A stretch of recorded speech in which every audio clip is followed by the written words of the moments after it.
Սևակ ջան, անկեղծ ասած, ես էլ արդեն տես հոգնել եմ, կեղծ դերերից, սուտ դեմքերից ու անարև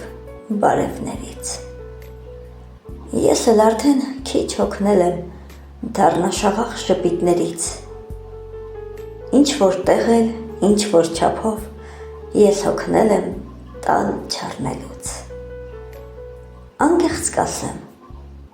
ես հոգնել եմ զուր ավարտից, որը անգամ սկիզբ չունեցավ, և ինչու ոչ հենց այն սկզբից,